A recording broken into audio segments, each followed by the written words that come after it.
Europe 1, La France bouge. Elisabeth Assayag. Et c'est parti pour les trophées de l'avenir. Europe 1, La France bouge. Chaque jour, elle ou il tente de vous convaincre. Et pour cela, ils défendent leur projet devant l'œil attentif, exigeant, bienveillant. Évidemment, notre témoin du jour, spécialiste en la matière aujourd'hui, c'est Jean Ornin. Vous êtes le directeur général de Citeo. Nous sommes toujours avec Nathalie Carré de la Chambre de commerce et d'industrie, bien sûr. Et aujourd'hui, on va vous proposer une entreprise, une start-up qui a été lancée il y a un an. Bonjour Armand Ferraud. Bonjour. Vous avez 26 ans, vous êtes le cofondateur de Reusite, qui s'écrit pour nos auditeurs R-E-U-S apostrophe E-A-T. Exactement. Tout attaché. Non, c'est un apostrophe entre les deux. Très important. Reusite valorise les drèches de bière pour en faire de la brassage, pour en faire de la vaisselle, pardon. Les drèches, c'est du résidu du brassage. En fait, ce sont des céréales finalement. Exactement, c'est vraiment l'orge qu'on trouve au fond des cuves des brasseurs de bière. Et vous avez une formation d'ingénieur. Vous avez toujours, c'est un peu votre passion, enfin votre obsession. Vous avez toujours voulu trouver une alternative au plastique. Donc vous avez fait des études. Tout est parti d'un projet de fin d'études et vous avez lancé Reusite. Alors c'est quoi ? Vous avez 1 minute pour nous en parler. C'est parti.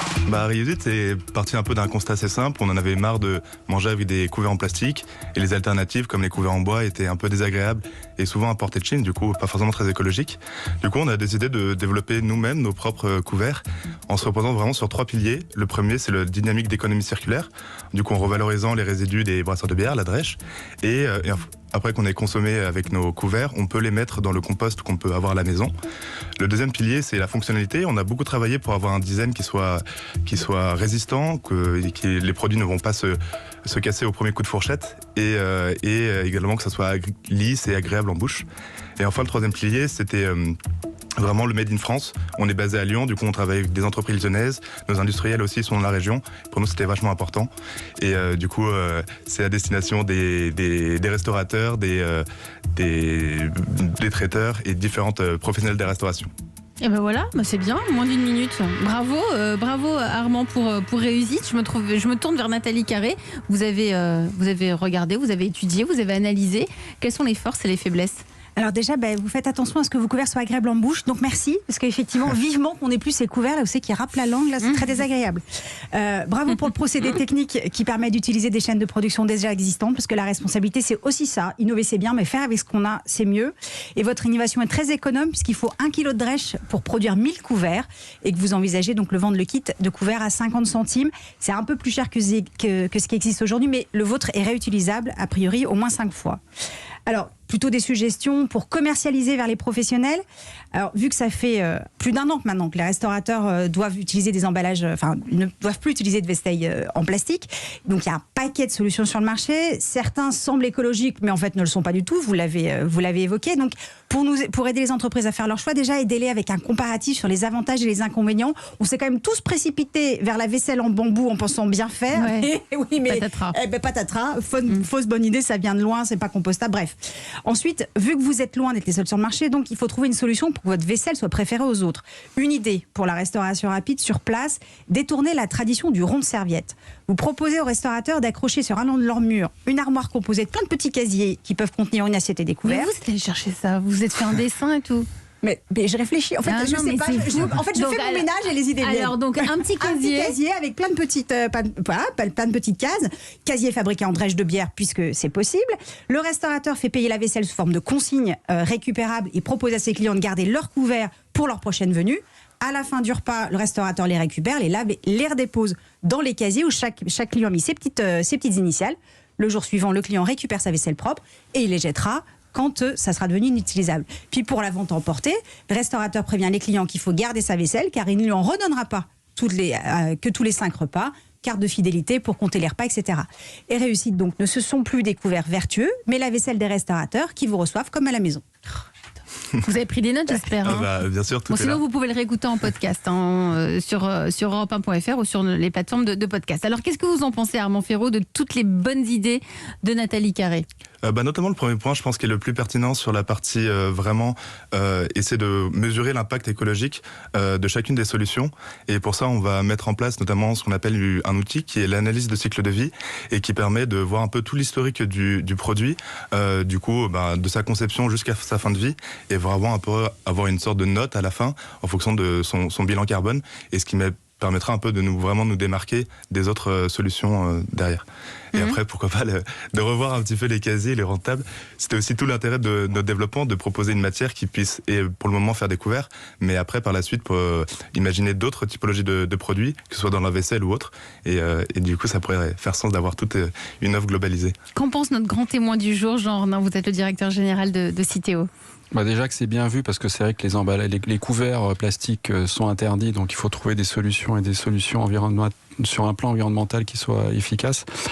Et alors là, je vais encore souscrire au sujet de ce qu'on appelle l'ACV, l'analyse de cycle de vie. C'est fondamental de montrer qu'on voit que sinon on peut avoir des solutions qu'on a imaginées comme étant absolument fantastiques, pour lesquels finalement c'est pas tout à fait une bonne idée. Après, j'aurais une question, c'est est-ce qu'il peut y avoir des applications justement dans le domaine de l'emballage finalement pour passer les couverts, aller sur la protection des produits eux-mêmes? C'est-à-dire faire des sortes de films. Faire des emballages avec, c'est ça, utiliser cette matière, ou des barquettes, etc. Est-ce que finalement il y a des... Parce qu'il y a une recherche aujourd'hui importante sur quelle substitution parfois aux résines plastiques. Donc on a beaucoup d'applications à base de cellulose. Donc ça, et nous on travaille beaucoup avec le centre technique du papier. Mais peut-être que votre solution pourrait être adaptée aussi. Peut-être que vous pouvez utiliser votre solution pour d'autres fonctions. Oui, mais moyennant après quelques autres recherches et études, ça peut être possible. C'est une piste. C'est une piste. On avait dans l'idée de faire peut-être des contenants. Du coup, c'est ça. Vous êtes sur la piste de l'emballage. C'est exactement.